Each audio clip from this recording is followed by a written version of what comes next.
السلام علیکم ورحمۃ اللہ وبرکاتہ نحمده ونصلي على رسوله الكريم اما بعد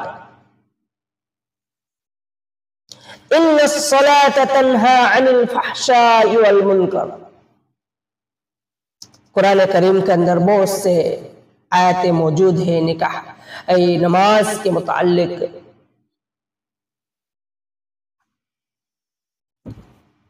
نماز کے متعلق کچھ چیزیں ہیں، جس کی نماز اچھی اس کی زندگی اچھی، جس کی زندگی اچھی اس کی موت اچھی، جس کی موت اچھی اس کی قبر اچھی، جس کی قبر اچھی اس کی آخرت اچھی، جس کی آخرت اچھی اس کی جنت پکی۔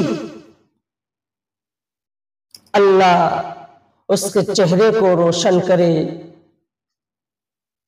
جو یہ بات دوسروں تک پہنچائے۔